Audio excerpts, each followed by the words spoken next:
afternoon. My name is Jason Osborne, the Emergency Management Director for Harrington Hospital. I have with me here Craig Langevin and Andrew Michaud. Andrew's our educator for our med-surg and ICU units. We're going to demonstrate today the proper technique for swabbing a patient for COVID-19.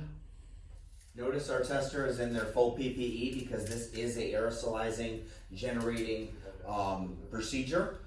So we're going to have the patient put their head back. The nasal swab is going to go in till it stops, and it's going to be rotated around and held in place for 15 seconds. 14, 13, 12, 11, 10, 9, 8, 7, 6, 5, 4, 3, 2, 1. Nasal swab comes out and immediately goes into the appropriate test medium. And it's helpful if you have somebody to assist that they can drop that specimen into the bag, and the specimen can now be sent to the lab for appropriate testing.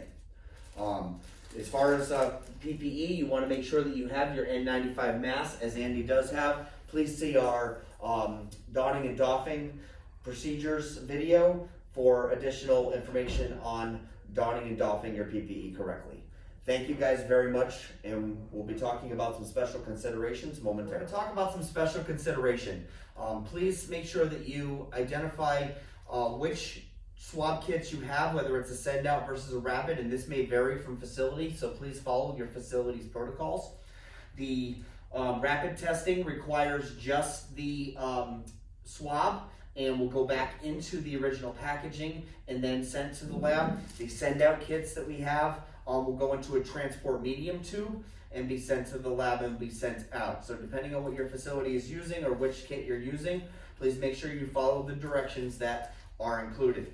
A couple other things you want to make sure that you remember when doing any type of swabbing. You want to make sure that you do it in a room with a lot of airflow.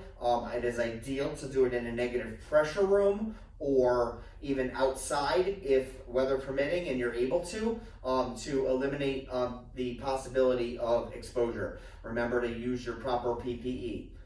One other thing that we wanted to mention is for our psychiatric or behavioral health patients, that there may be some additional working with them and explaining the situation to them and giving them additional information that may help keep them calm during this procedure.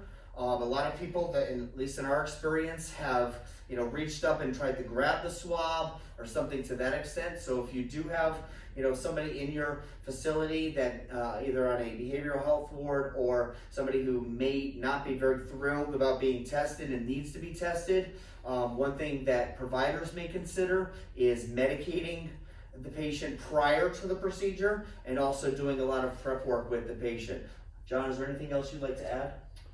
No, just that's it. With my behavioral health experience, though, that population would need a lot of reassuring and a lot of preparation and support before you try the procedure. Excellent, thank you, John. Andy, you have anything you want to add? Well, a lot of patients just out of pure reaction are going to reach up, like you said, and try to grab the swab or maybe even try to grab the arm of the person who's testing them. So just be ready for that. Just try to, if the patient is alert oriented, you can tell them, try not to, under any circumstances, grab the swab or grab the arm. But you just have to be ready for anything that happens. Excellent. Thank you all very much and have a great day.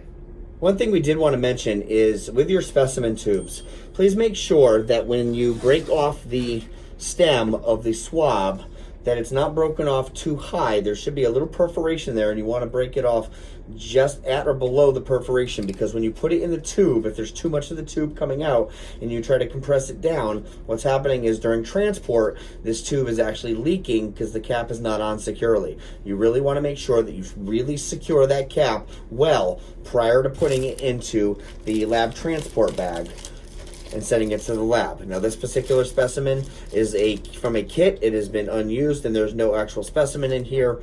This is for demonstration purposes only. Thank you and have a great day.